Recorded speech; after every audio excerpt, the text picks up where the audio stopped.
But I was saying, like, how was it with the transition happening so fast? Were you already kind of famous, like, with the sports? Because I know sometimes. Yeah, I was well known with sports already. Yeah. So 9 times out of 10, anybody who knew me in Houston before 2017, 2016, you knew me because of sports. Like, I did everything. I ran track, I did volleyball, I played basketball for a little bit. So I was always known for sports, which is why when I started rapping, everybody was like, what the fuck? So but the people who knew, they was like, oh yeah? Yeah. Okay. Finally. Right. Literally. When did you start making money off of it? Was that immediately too? Features and shit? No. Just in general. I wasn't even charging. Like, I was young and just wanting to rap. I was like, fuck it. The only thing that I got paid for was like streams. And somebody had to teach me that. I was like, you had to make the it's like it's like an account, and then you go see who. I didn't even know about that until somebody told me. Yeah, I mean, that's the type of things, like, say a label would make easier for you, but they also gone.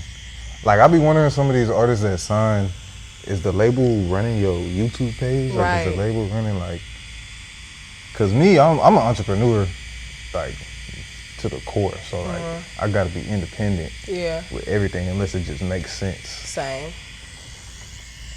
How did you learn how to, or were you always like entrepreneurial? Because we already established you got 30 jobs. So you get into the bag. I got a lot of shit going on. Where does that come from? I don't know. I mean, I feel like it really came from going through shit. Like, I feel like when you go through a lot of shit, you could either take what you went through and cry and be depressed about it, or you could, like, build whatever you want to build off of what you're going through. So that's really why I went solo. Because I feel like my arm just caught on fire. I just found out that I was pregnant. Wait. Your arm caught on fire? Yeah, this one. What happened? It was a grease fire at my aunt's house. And I tried to, I was about to. You didn't even start? No. I didn't even start cooking yet, no. And, that would make me so mad. Because why am I at the hospital still hungry? Still hungry. I wasn't even hungry no more. I wasn't even hungry no more. That shit burnt with my fucking arm. I wasn't even hungry no more. How did that feel? Are you scared of some tattoo pain? Not really, but yeah. Or is it like, so after it goes past a certain layer of skin, do you like not really feel the pain? Is that true?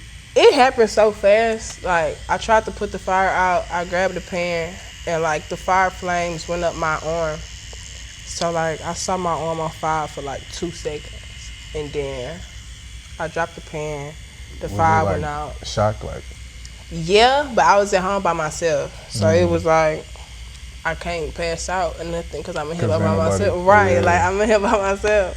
So when it happened and I dropped the pan, it's like, I don't know, it's like I fell in the ball on the floor, and I was on the floor for probably like 30 seconds, and I was talking to myself because I'm like, bruh, when I look at my arm, I know something's gonna be different, so you ain't got time to pass out, you ain't got time to faint. Figure it out. And when I opened my eyes, like my skin was melted off and shit. My meat was showing. So I had to call the ambulance, and they came. At least you was able to think like, no, you by yourself, you gotta get it to. Oh yeah, when it comes to survival mode, I'm quick. Was you a mom already? No, but when they took me to the hospital, like, you know how they make you pee in the cup? Pregnant. Yeah. When oh man. They take you to the hospital, they make you pee in the cup, and then the doctor came back. He was like, we have to push your surgery back like 4 days because you 5 weeks pregnant. I was like, okay. But I just took a test that week before and said that I wasn't pregnant. So at first, I didn't believe him until he took me to the ultrasound room. So you already kind of had an idea that you was? I thought I was, but when I took a test and it said that I wasn't, it was like, okay. You're like, nope. Right. Back to life. Yeah, you know. Then no, God had other plans. But after that, that's when I was like, okay, I'm going to just go solo and I'm going to just do everything by myself. And that's literally what I've been on. All right, y'all. So look, we just dropped the Patreon. That means access to this full interview early and other few interviews like it, as well as essentially an apprenticeship from me digitally. Now this Patreon is gonna have 2 tiers. The starter tier is gonna come with early access to full videos, behind the scenes content, tattoo and piercing quick tip, ad-free content, as well as information recommendation. That means any book, ebook, YouTube video, course, whatever I come across, what helps me is gonna help you. Now the second tier, that's only for the hustlers. That's gonna have access to everything I just mentioned, as well as in-depth tattoo videos with technique voiceovers. These are not time lapses. This is full 2, 3, 4 hours, however long it takes me to tat, you're gonna see all of it. We're also gonna have my Piercing 101 guide that's already up, my Piercing 102 guide that's on the way. I'm gonna drop the gems for the entrepreneurs. I'm gonna have things for clothing lines, manufacturers, how to speak with them, etc. I might even do some personal critiques for those trying to be tattoo artists. Be on the lookout for that. Subscribe to the channel and subscribe to the Patreon.